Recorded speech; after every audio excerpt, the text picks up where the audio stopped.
Isa pong kilalang market analyst na si Steph Scripto ang nagbigay ng seryosong babala sa atin bilang mga traders at investors. Kung saan ayon po sa kanya, posibleng pumasok na sa XRP sa isa pang malaking pagbaba kung magpapatuloy po ang isang mahalagang technical condition. Nakabatay po ang kanyang analysis sa 200-week Simple Moving Average or SMA na isa pong metric or sukatan na madalas pong magpahiwatig ng malalaking pagbabago sa direksyon ng market. Ayon po kay Ginong Steph, kung mananatili pong mababa si XRP sa linya ng 200-week Simple Moving Average na ito, maaari pong maulit ang parehong matinding pagbagsak na kanyang ipinakita noon. Kaya yan po ang siyang ating pag-uusapan sa video na ito. At simulan po natin sa ating unang katanungan kung bakit po ba mahalaga ang 200-week SMA para kay XRP. Ayan, ang sabi po rito ay his analysis centers on the 200-week Simple Moving Average or SMA, a metric that has historically signaled major market shift for the asset. Ayan. Ano nga ba ang ibig sabihin niyan? Ang 200-week SMA ay isa po itong technical indicator na sumusukat sa average na presyo ng XRP sa loob ng mahigit apat na taon or 4 years. Kapag nasa ibabaw po ng linya na ito ang presyo, madalas itong ituring na sinyales ng long-term bullish trend. Ngunit kapag bumaba ito sa ilalim, karaniwan itong nagiging simula ng matinding bear market. Para kay Ginong Steph, ang kasalukuyan pong position na XRP sa ilalim ng linya ay isa pong masamang sinyales na tila nagbabadya ng panibagong malaking pag-urong. Ang market impact po dito ay kapag nagpatuloy po ang galaw ni XRP sa ilalim ng 200-week SMA, maaari pong magsimula ang panic selling at bumagsak palalo ang presyo dahil po sa takot ng mga traders. Ngayon ay ano naman ang sinabi mismo ni Steph Scripto? At ayan, ang sabi po rito ay, ayan, in a recent video, Steph explained that XRP's position relative to the 200-week SMA is crucial. Do not buy XRP if we see multiple weekly closes below the 200-weekly simple moving average here in the blue color, he said. Ayan, ito po yung kanyang actual na chart dito na kanyang ibinahagi sa kanyang tweet. Ngayon, ano nga ba ang kanyang ibig sabihin dito? Yan, dito sa kanyang ibinahaging video ay diretso pong sinabi ni Ginoong Steph na wag daw po tayong bibili ng XRP kung makakita tayo ng maraming mga weekly closes sa ilalim ng 200-week SMA dito. Yan po ulit yung kulay blue na linya sa kanyang chart. Ibig sabihin kung patuloy po na magsasara ang presyo ng XRP sa ilalim po ng kulay blue na linya ito, kulay blue na linya na ito sa loob ng ilang linggo, malaki po ang tsansang pumasok ito sa malalim na bear phase. Tinukoy rin niya ang kulay blue dito sa yan nga yung dito sa kanyang blue na dito sa kanyang chart ay ayan po yung SMA. Ayan yung 200-week SMA at yan po yung tumutukoy sa long-term trend. Ang market impact po dito ay ang ganitong pahayag mula po sa isang kilalang analyst ay maaari po itong magdulot ng negatibong sentiment na pwede pong magbunsod ng short-term selling pressure mula sa mga cautious traders. Ano naman ang mga nangyari noong mga nakaraang pagkakataon? At ayan, ang sabi naman po tungkol dyan ay ito. He pointed to two previous examples where similar signals preceded severe market declines.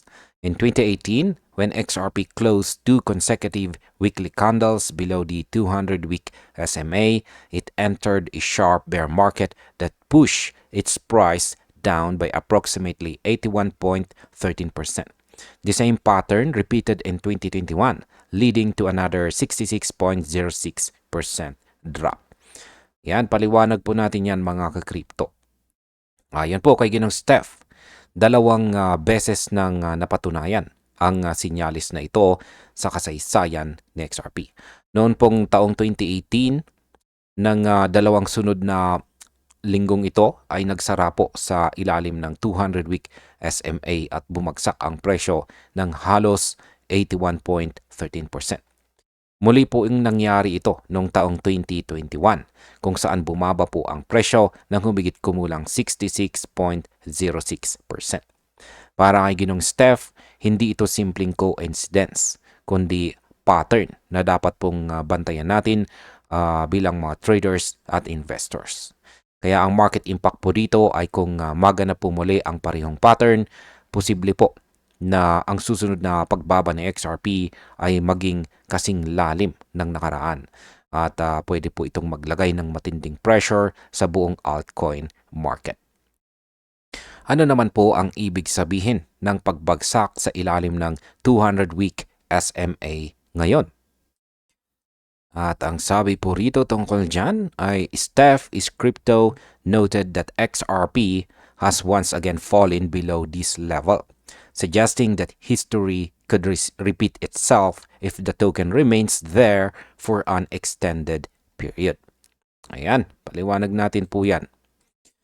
Ipinunto po ni Ginong Steph na muling bumagsak si XRP sa ilalim ng 200-week SMA. Kung magtatagal po siya sa posisyong ito, malaki ang posibilidad na maulit po ang parehong malalaking pagbagsak na naganap po noong taong 2018 at saka 2021. Sa madaling salita, nakikita po ni Ginong Steph ang posibilidad na muling sumailalim po sa XRP sa isang matinding bearish cycle. Kaya ang market impact po dito ay kapag nagtagal po ang presyong ito sa ilalim ng SMA, posible pong magsimulang magbenta ang mga long-term holders at mag-trigger po ng chain reaction sa market. Gaano naman po kabigat ang posibleng pagbagsak ng XRP? At ang sabi naman po dito tungkol dyan, ay with XRP currently trading around $2.3, applying those historical declines gives a sobering perspective. An 81.13% decline from current levels would bring the asset down to 0.43, while a 66.06% drop would put it near 0.78. Ayan, paliwanag po natin yan. Sa kasalukuyan pong presyo or current price na $2.3, kung mangyari muli ang parehong pagbagsak, posible pong bumaba sa XRP hanggang 0.43 kung uulit po ang 81.13% na decline o hanggang 0.78 kung susundin po niya ang 66.06% na drop. Bagamat hypothetical lamang ito, nakabatay po ang mga bilang sa totoong pattern ng nakaraan. Kaya dapat maging maingat po tayo bilang mga traders at investors kung sakaling bumaba pa ang presyo sa ilalim po ng critical support. Ang market impact po dito ay kung maramdaman ng market na malapit na pong bumagsak sa XRP sa ganitong antas, maaari pong magsimula ang mass liquidation sa futures position na lalo pong magpapabilis sa pagbaba ng presyo. Ano naman po ang dapat nating bantayan bilang mga traders ayon kay Ginoong Steph? Ang sabi po dito tungkol dyan ay the analysts emphasize that traders should watch this very closely. As sustained weaknesses below the 200-week SMA may confirm a bearish phase similar to prior cycles. Yan, ano nga bang ibig sabihin yan? Binanggit po ni Ginong Steph na kailangan po nating bantayan bilang mga traders at investors kung magpapatuloy po ang kahinaan ni XRP sa ilalim ng 200-week SMA. Kapag hindi po agad naka-recover, maaaring magpatuloy po ang bearish phase tulad ng mga nakaraang cycle.